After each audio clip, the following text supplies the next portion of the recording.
Are you seeing an increase in aggression, name-calling, bullying, and rumor spreading in your schools? In this video, I'm going to share how I investigate those concerns, and I'm going to share the specific problem-solving steps that I use to help students come up with solutions to their issues. As counselors, it's our job to educate our students and teach them ways to solve problems on their own. We have to educate them on ways to make better choices so that when they become adults, they know how to solve problems without the help of someone else. Welcome back to my channel. If you're new, my name is John Burnett and I am a school counselor. I love supporting other school counselors. And on this channel, I share ways that educators can make a positive difference in their schools. First, I go speak with the student or students who are involved in the issue. Generally, I like to talk to them individually first and get both perspectives, but if there's no time to do that, I can talk to them both at the same time. I make sure that both parties, or all parties, are comfortable being in the same room with each other.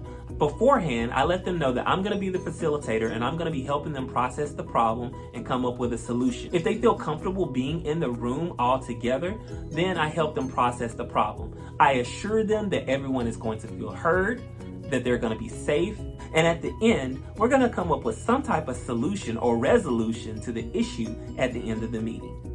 Our students have always needed help with social skills, but being at home for over a year and a half or sometimes more has caused these issues to be exaggerated. So you may be seeing an increase in some of these behaviors where students are getting into it with each other. They're arguing, they're hitting each other, just showing forms of aggression, even with teachers and other students.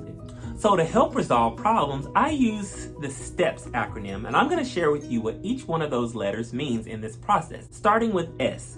S means say the problem. So before I allow each student to say their version of the story, I first tell them, hey, we're going to talk about this issue, but in order for all parties to be heard, you can't interrupt each other. So to be fair, I want you to pick a number between 0 and 30. In my mind, I've already picked a number. And so when I listen to both parties say their number out loud, I pick the number that's closest to my number and that person goes first. That way it's fair.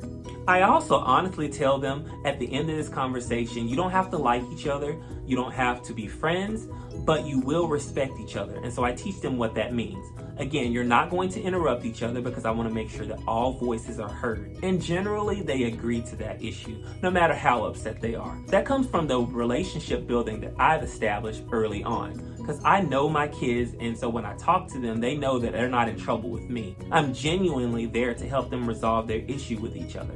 It depends on how long the story is, but I might take some light notes so I can make sure that I'm hitting all the things that need to be hit and making sure I'm hearing everything that needs to be addressed.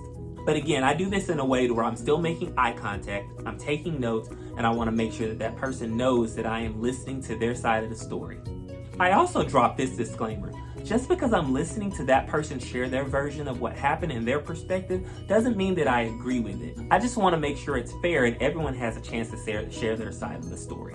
I also tell them, hey, you don't have to agree with what they're saying, and if they're not telling the truth, it's your job to just sit there, listen, and wait your turn and for you to say your side of the story. And at the end, I'll piece things together when I listen to both sides. And again, most times they'll listen to that and there won't be any issues. If there's ever a situation where one of the students is really heated, I give them a chance to calm down before we all meet together because it's not going to be effective if there's heavy emotions involved in the situation. And most times it works. So now we get to the T. T is to think about the possible solutions. I walk them through the problem-solving steps. I let them think about all the ways that this issue can be addressed. Sometimes they'll say, like, I can ignore the person, I can look the other way, just not talk to them. So I let them come up with their own solutions in the beginning. I write the solutions that they suggest on a whiteboard because that's going to go into one of the next problem-solving steps. Even if the solutions that they share don't make sense, I still write them down. Now we move into the E. This is explore the consequences. So I teach them, hey, if this issue isn't resolved, I want you to come up with possible consequences that can happen. Sometimes they'll list suspension, they'll list ISS. Then I encourage them to think deeper. I don't want them to always think of punitive consequences. I want them to think of other ways that the situation can be affected if it's not addressed. For example, it can cause disruptions in class if I continue to argue with this other person. I want them to think about how their family and other friends are affected if they don't fix this issue. I also want them to think of the positive consequences that can happen if the behavior does improve. Now we move to the P in the process, which means pick the solution. I let them come up with their own ways that they're going to resolve the issue. So I let them come up with 1 or 2 things that they can do to resolve this issue, and generally they agree on these things. Like, for example, sometimes they'll agree to just stay away from each other, they'll agree to ignore the other person, and it has to be the things that they agree. Then I ask them, do you still have a problem with this person?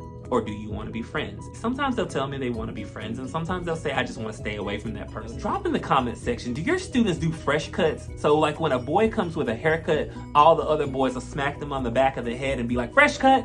I don't know if they do that at your school, but sometimes that leads to a lot of conflicts because it depends on the mood of that student when they come in. Sometimes they don't like their haircut and it draws attention to it. I've seen more acts of physical aggression happen because of fresh cutting. It's crazy, I don't know.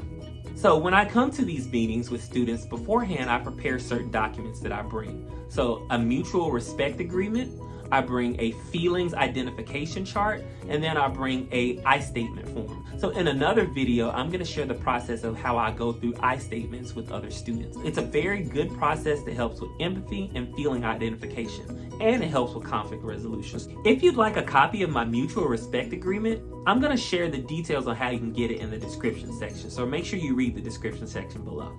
So that's how I go through the problem-solving process with students. I try very hard not to keep students out of class for too long.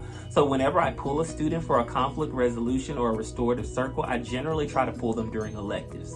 If you'd like to see more videos on how to decrease conflict and create a safe environment for all students, check out my bully prevention activities video. It's on the screen.